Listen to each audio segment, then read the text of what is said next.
고린도전서 7장 25절에서 35절, 우리 결혼 생활과 주의 영광에 대해서 함께 은혜 나눕니다. 우리 결혼 생활의 그 목적이 세상 사람들하고 우리는 다릅니다. 예수 믿는 사람들이 달라요. 네 가지가 나오는데 지난번에도 말씀드렸습니다. 하나는 주님의 영광과 선한 사역을 위한 연합입니다. 여러분 기억하십시다. 그래서 남자와 여자가 하나님이 독처하기 좋지 않아서 주신 이유가 하나님의 영광과 하나님의 사역을 이루기 위해서 가정을 주신 거예요. 아시겠죠? 그것이 제1순위입니다. 1순위 하나님. 두 번째는 생육하고 분성하고 다스리는 겁니다. 그래서 자식 안 낳겠다는 이것은 하나님의 창조 질서에 여러분 어긋나는 거예요. 가질래도 안 가져지는 건 모르지만은 태의 문을 하나님이 열어주시는 건데, 여러분 하나님은 자식을 낳아서 번성하라 그랬어요. 나를 아는 자를 충만케 하라 그랬어요. 그렇기 때문에 여러분 두 번째 그런 것입니다. 그 다음에 세 번째는 하나님의 나라를 여러분 거룩하게 세우는 겁니다. 그것이 결국 여러분 성적 순결입니다. 일부일처제. 그래서 사회 문화가 어땠든 뭐 성경에 보니까 어떤 족장들 누구 뭐 또 부인이 많았다 다 소용이 없어요. 하나님은 한 남자 한 여자 한번 살게 했어요. 그래서 이것이 타락하지 못하도록. 왜 그러느냐? 하나님만을 사랑하도록 보여준 방법이 그것이었습니다. 여러분 여러 남자 여러 여자를 사귀고 같이 살면은 결국 하나님 사랑하는 것이 육을 사랑하게 돼버립니다. 그래서 타락한 거예요. 그래서 제가 그게 들어오는 겁니다. 그래서 성적 타락을 막고 하나님 사랑하기 위해서 하나님 가정을 이렇게 주셨어요. 네 번째는 그리스도의 사랑을 이 땅에 실현하기 위해서 이 가정 결혼 생활을 주셨어요. 그리스도께서 이 땅에 오셔서 우리를 위해서 십자가에 죽으셔서 우리를 구원해 주셨듯이 하나님께서는 남자 여자 같이 사랑하면서 희생하면서 그 사랑을 이웃의 교회에 섬기면서 하나님의 생명을 나타내라고, 그런 신학적인 의미가 결혼의 목적이 있습니다. 그래서 오늘 여기 보니까 이 처녀들의 결혼의 문제, 장가안간 총각들의 결혼의 문제가 지금 여기 나오고 있거든요. 그래서 지금 고린도 교회는요 굉장히 그 당시에 어려움이 많았었어요. 예수 믿는 것 자체야 핍박이었고 어려움이 있었어요. 예수 믿는 것 자체 환난이 있었고 고난이 있었어요. 그래서 지금 바울이 자기 입장에서 설명한 거예요. 그래서 바울이 기혼자에 대해서 결혼 생활에 대해서는 하나님께 받아서 하는데, 지금 말하는 것은 25절 보면은 이 처녀에 대해서는 따로 하나님이 자기에게 계명을 준 게 없어서 자기 생각대로 이야기한다고 그런 말씀을 하고 있는 것 같아요. 그러나 오늘 여기에 우리가 깨달을 성경의 말씀은 뭐냐? 여러분 임박한 환난으로 말미암아 그냥 지내라는 것입니다. 여기 본문에 25절 보세요. 주의 자비하심을 받아서 충성스러운 자가 된 내가 의견을 말하는데 내 생각에는 이것이 좋다는 겁니다. 바울이 생각에 이게 좋다는 거예요. 그렇다고 여러분 바울이 결혼을 하지 말라고 했던 주장자는 아닙니다. 바울이 독신을 했거든요. 예수님도 결혼을 안 하셨어요. 자, 바울이 결혼을 안 했는데, 자, 그러면 우리가 바울을 따라야 안 되겠나? 예수님 다음으로 지구상에서 가장 주의 일을 큰 일을 많이 하고 복음을 많이 증가한 사람이 바울인데, 이 바울이 우리의 스승이고 바울이 우리 하나의 모델인데 바울이 결혼을 안 했는데 우리도 결혼하지 말자, 그건 아닙니다. 나중에 설명합니다마는 바울이 혼자 살았던 것은 오직 주님의 영광을 드러내고자 여러분 그랬던 거예요. 주님의 영광을 위해서. 그것이 지금 설명됩니다마는, 자, 그래서 이런 말합니다. 26절에 사람이 그냥 지내는 것이 좋으니라. 왜 결혼하지 아니하고 처녀가 처녀대로 그냥 지내라 그럴까요? 혹시 여러분들 처녀들 중에 결혼할까 말까 고민 중에 있는 사람이 있어요. 오늘 설교 듣고 잘못 판단하면 안 돼요. 지금하고 바울의 여러분 고린도에 보낸 편지 사항하고 다릅니다. 지금 성경에 분명히 26절 말합니다. 곧 임박한 환난으로 말미암아. 그 당시에 그 사람들은요 여러분 예수 믿는 것 때문에 핍박이 많았었습니다. 이해되시죠? 여러분 재산이 몰수될 수 있고 남편과 아내가 뺏길 수도 있고 가정이 파탄날 수도 있습니다. 그리고 그 당시에는 예수님이 곧 재림한다고 여러분 저들이 알고 있었습니다. 예수님의 재림이, 예수님의 강림이 곧 가까웠다고 생각했습니다. 그래서 이 환난의 때에 결혼해서 고통당하느니 그냥 처녀로 총각으로 그냥 있는 것이 더 낫다, 그런 표현입니다. 결혼하지 말라는 표현이 아니고 그 환난으로 말미암아서 사람이 그냥 지내는 것이 좋다고 말합니다. 박해가 있다는 거예요. 박해가 있으면 가정을 이루기가 힘듭니다. 여러분 결혼하면은, 여러분 전쟁통에 결혼하는 사람이 없잖아요. 그렇지 않습니까? 여러분 그 최종병기 활이라는 영화가 있었잖아요. 보셨죠? 우리의 생명성 교회들은 문화하고는 좀 거리가 멀어서 도통 영화 이야기하면 몰라. 좀 보고 다니세요. 이상한 뽕투 뽕소리만 보러 다니지 말고, 뽕나무는 산에가 많아요. 그런 거 보지 말고 최종병기 하를 보시면은 거기에 결혼하는 신랑 신부 결혼하자마자 결혼식 때 여러분 그죠? 여러분 완전 풍지박산납니다. 예수의 침입을 인해 가지고 신부 신랑이 다 끌려가지고 목줄 매고 그러잖아요. 비참합니다. 그런 임박한 환난이 온다. 그런 임박한 환난이 왔는데 여러분 가정의 생활이 되겠습니까? 그렇지 않습니까? 힘들잖아요. 어렵습니다. 그래서 박해 때문에 그런 거예요. 가정을 이루기 힘들다. 두 번째 27절 보세요. 자, 아내에게 매인 자가 나옵니다. 아내에게 매인 자, 이 말은 결혼한 자를 말합니다. 기혼자 말합니다. 기혼자. 아내에게 매였느냐? 노이기를 구하지 말라. 자, 그럼 박해가 왔다고 해서 예수님의 재림이 온다고 해서 지금 이단들은요, 특별히 신천지 같은 경우는 뭐라 그런 줄 압니까? 안 믿는 남편들, 안 믿는 아내들이 있으면은, 안 믿는 부모 있으면은 뭐예요? 네 복음을 방해하면, 교회 다니는 거 방해하면은 이혼해버리라 그래요. 여러분 그것이 옳은 성경적입니까? 절대 그렇지 않습니다. 잘못된 가르침이에요. 뭐 말씀이 이해되시죠? 자, 아내에게 매연이나 노이기를 구하지 말라. 그냥 살아라 이겁니다. 고난이 있더라도 핍박이 있더라도 이왕 결혼한 사람은 그 고난을 받아서 어쩔 수 없는 거예요. 받고 그냥 지내라는 거예요. 이 고난이 있고 핍박이 오고 주님이 재림이 온다 그러니까 야 그럼 우리 인호하자, 나누자, 이게 아니라는 거예요. 아내에게서 노였느냐? 아내에서 노였다는 이 말은 뭐예요? 혼자 산다 이 말이에요. 결혼했는데 아내가 사별을 했다 이거예요. 그럼 혼자로 사는 거예요. 호라비로 사는 거예요. 그러면은 아내를 구하지 말라는 거예요. 왜? 이것도 잘 들으세요. 졸다가 또 주무시면 야 우리 목사님 재혼도 하지 말라 그랬다. 이 호래비 마음을 모르고 가부 마음을 모르고 어때 저렇게 주님 목사님 마음이 저렇게 그럴 수 있어. 지가 안 당해봐서 그렇지. 그런 생각하면 안 되고 그 말이 아니에요. 그건 또 좀 있으면 나와요. 정신 바짝 차리고 설교를 들어도 돼요. 그러니까 아내에게서 노였느냐? 아내를 구하지 말라 그래요. 이게 뭐예요? 여러분 새로 시집 가느라고 장가 가느라고 그 정신 팔려서 고난을 당하지 말고 하나님의 고난 앞에서 그냥 묵묵히 감당하라 이 말입니다. 여러분 이것이 뭐냐면은 고난 때문에 지금 그대로 지내는 것이 최상의 상태라는 거예요. 기혼자는 기혼자대로, 그렇죠? 미혼자는 미혼자대로 자기의 있는 상태에서 최상의 신앙생활을 하라 이겁니다. 이해되시죠? 그 상태에 살아 이거예요. 그 다음에 세 번째 여러분 그 28절 보세요. 그러나가 나옵니다. 그러나. 자, 이 그러나가 항상 중요합니다. 장가가도 죄 짓는 것 아닙니다. 처녀가 시집가도 죄 짓는 것이 아닙니다. 그런데 문제는 뭐냐? 이들은 육신의 고난이 있으리니 나는 너희를 아끼노라 이렇게 말합니다. 자, 그래서 많은 사람이 그럽니다. 장가 안 가도 시집 안 가도 후회하고 결혼해도 후회한다는 거예요. 그럼 어떻게 해야 돼요? 세상 사람들이 많은 철학자들 그런 소리 하잖아요. 그럼 어떻게 해야 돼요? 어차피 후회한다 그러면은 해보고 후회하는 거예요. 그런데 성경은 그런 개념이 아닙니다. 여기 보면은 성경은 우리가 분명히 말하고 있습니다. 여기 오늘 본문에 안에 있는 자들은 없는 자 같이 하며 이제 그 밑에 나옵니다만은 그 전에 육신의 고난이 있대.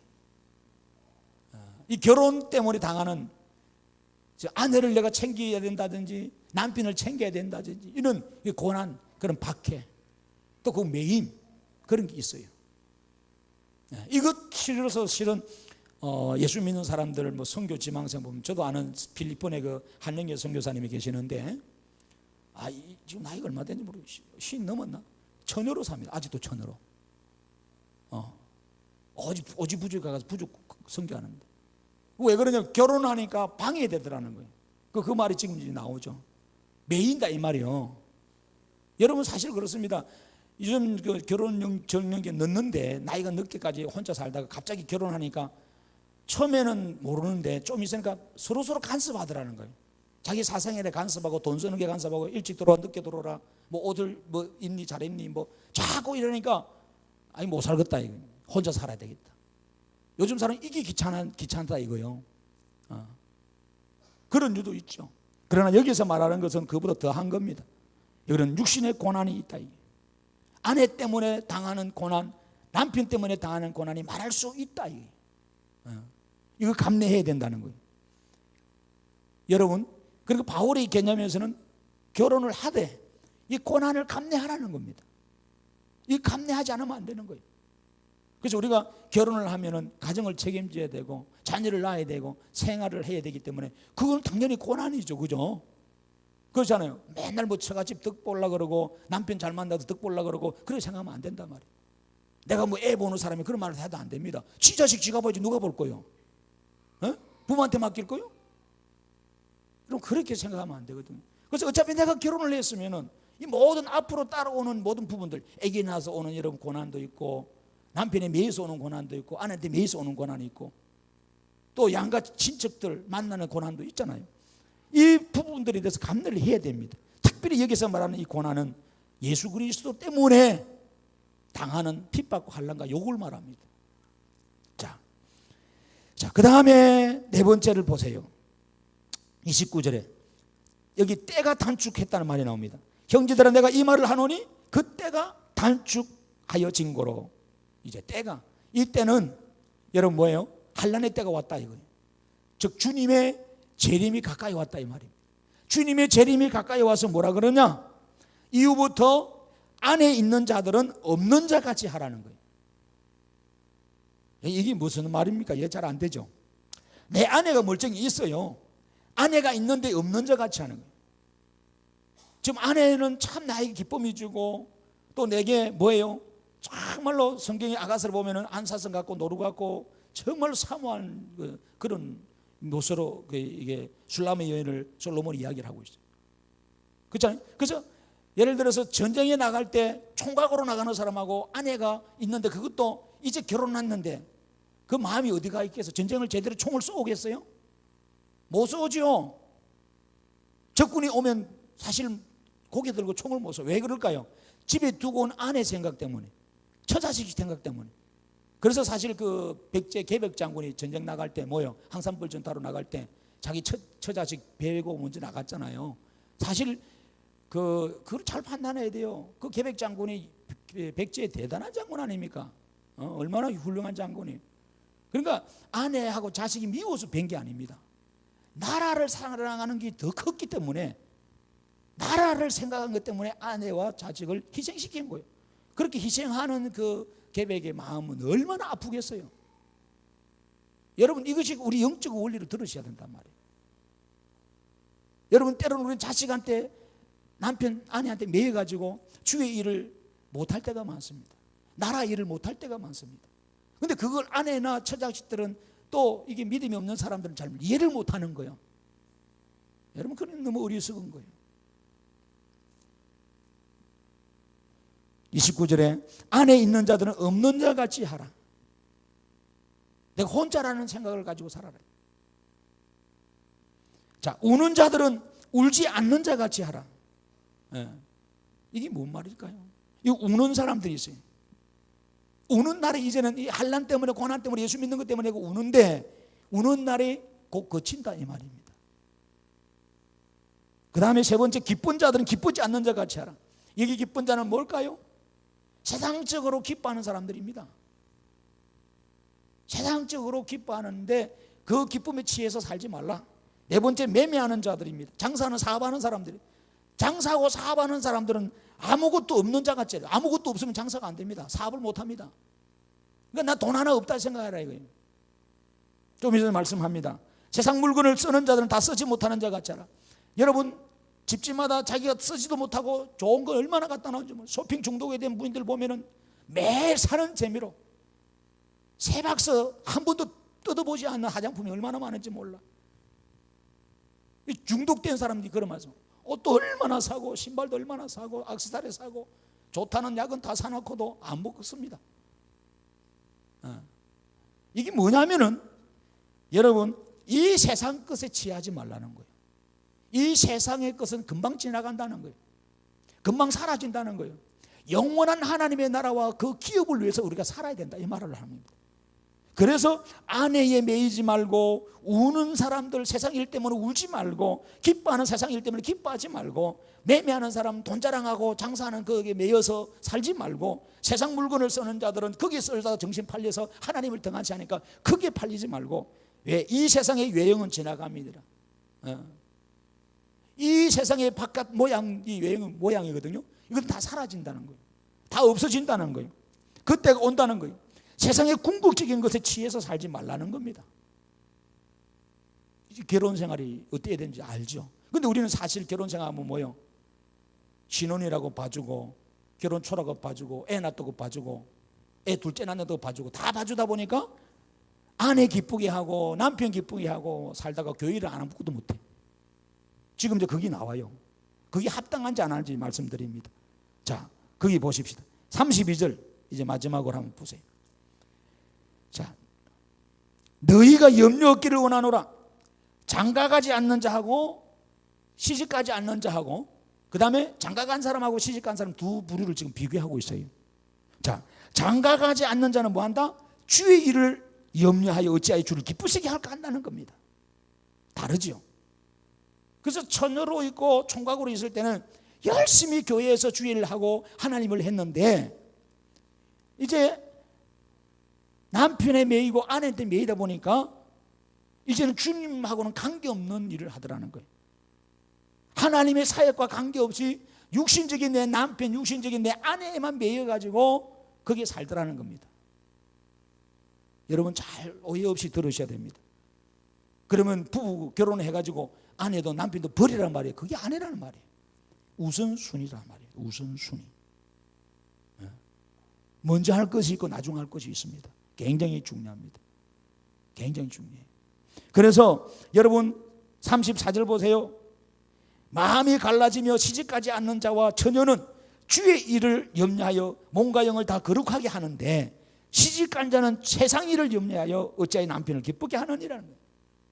그러니까 결혼해가지고 하나님이 아니고 내 남편과 내 아내의 기쁨이 되고 육신적인 일을 돌아가는 이것은 다 세상의 일이라 그래요. 세상의 일. 근데 세상의 일은 썩어질 거라 그래요. 그것이 구원과 연결되는 게 아닙니다. 영원한 생명과 연결되는 게 아니라는 거예요. 쉽게 말하면은 부부간을 여러분 결혼을 해도 하나님을 위하는 결혼 생활이 있고 할렐루야. 그래서 이런 부부 결혼할 때 믿지 않는 사람하고 결혼하면 힘들단 말이 그래서 말하는 거예요. 나와 뜻이 같고 어떤 뜻이 오직 주를 위해서 우리가 살려고 하는 다짐하는 이 뜻, 오직 주의 영광을 위해서 살려고 하는 이런 뜻, 주를 위해서 우리가 헌신하려고 하는 이런 뜻, 그런 뜻으로 남자와 여자가 결혼해서 하나 뭉쳐서 여러분 살아야 돼요. 고린도전서 10장 31절 뭐라 해요? 그런즉 무엇을 하든지 먹든지 마든지 간에 다 하나님의 영광을 위해서 하라 그랬어요. 하나님 영광을 위해서. 그래서 우리는 믿음이 있는 사람은 주일날 이 좋은 날씨에 예배 드리러 가자 그러는데 믿음 없는 사람은 뭐라 그래요? 부인이 꼬독인지 남편이 꼬독인지 야외로 놀러 가자 그래요. 그 한쪽에 안 들어주면 교회 가도 싸우고 놀러 가도 싸웁니다. 여러분 굉장히 고민이 되고 갈등이 됩니다. 그래서 많은 사람들이 뭐예요? 아이고 목사님 가정이 평안해야 안 되겠습니까? 가만사성이라 그랬는데 종기 좋다고 남편 말 들어주고 아내 말 들어주고 안 믿는 자식 말 들어주다 보니까 지 신앙 다 팔아먹고 남는 게 아무것도 없는 거예요. 지 하나도 못 건지는 거예요. 공력이 올 때 모든 게 다 불타버리는 거예요. 아무것도 남아있는 게 없어요. 여러분, 우리 그거 아셔야 됩니다. 여러분이 이 땅에서 천년 만년을 산다 할지라도 우리는 영원한 존재가 아닙니다. 유한한 존재예요. 다 사라집니다. 여러분, 촛불을 한번 켰다 보십시다. 초가 이만한, 절간에 가면 큰 초가 있어요. 대초가 있어요. 성당에도 초 있습니다. 옛날에는 성전에 초를 피웠습니다. 원래 대림절을 할 때 보면 초를 피우는데, 많은 초를 피우면 시간이 가면 그 며칠 갈까요? 오래 갑니다. 점점 촛농도 그렇고 심지도 그렇고 다 들어갑니다. 끝내는 없으면 불이 꺼집니다. 사라집니다. 우리 인생도 마찬가지입니다. 그래서 10편에 90편에는 여러분 70이요 80이요 강건해야 그거밖에 못 산다 그랬어요. 시 날아간다 그랬어요. 천년 만년을 살아도 하나님 볼 때는 아무것도 아닌 거예요. 점 하나에 불과한 거예요. 그것이 우리 인생이라는 것을 깨달으셔야 됩니다. 하나님만이 영원하십니다. 하나님만이 영원한 생명을 주시는 분이고, 하나님만이 새하지 않고 사라지지 않고 덧없는 이 세상에서 덧없지 않는 영원한 희락과 기쁨을 주는 분이 하나님입니다. 그 생명과 그 구원과 그 기쁨과 그 영광을 주시려고 이 땅에 오신 분이 예수님이다. 우리가 정신 차려야 됩니다. 우리는 그걸 몰라요. 마누라 치마폭에 쌓이고, 남편한테 붙들리고, 물질에 붙들리고, 사업에 붙들리고, 자식에 붙들려서 여러분 세월을 보내면서 하나님을 등한히 여기면서 살아가는데 언제까지 우리가 그래야 될 것 같아요? 여러분, 이 고린도 교회는요 곧 주의 날이 임박하다는 걸 알았기 때문에 사실 정신 바짝 차렸던 거예요. 오늘 우리도 마찬가지입니다. 우리도 이렇게 여러분 정신을 차리고 신앙생활을 해야 된다는 거예요. 그런데 우리는 육신적으로 여러분 서로 남편한테 잘해줄까? 못해주란 말이 아닙니다. 여러분 내 아내한테 잘해줄까? 그것 때문에 매여가지고 주님의 사역이 방해받고 주의 예배가 흔들리고 본질적인 부분이 다 무너지는데, 여러분 그러면 안 됩니다. 여러분 생각 한번 해보세요. 직장은 또 안 그러더라고요. 남편 직장 안 가는데 여보 나 당신이 저와 여기 그냥 집에서 찌찌 뽑고 놀자. 그래 놀아봐요. 그러면 그것도 며칠이지. 깨소금이 쏟아지 놀아보면은 그럼 어디 가서 돈을 벌어서 먹을 거예요? 나중에 먹을 거 없어 보세요. 싸웁니다. 원망합니다. 그럼 나가서 여보가 직장 계속 다녀, 사업해, 나가서 돈 벌어, 그러잖아요. 거기는 셈은 분명해요 우리가. 근데 교회 가는 부분에서는 또 이게 또 바뀌어져 있어. 교회 가서 봉사하고 헌신하는 부분에 대해서는 잘못되어 있는 거예요. 그게 아닌데, 여러분 하나님을 섬기는 것이 여러분 인생의 본질이고 본업입니다. 하나의 액세서리가 아닙니다. 오늘 내가 뗐다가 붙이도 되고 안 붙이도 되는 그런 액세서리가 아니란 말이에요.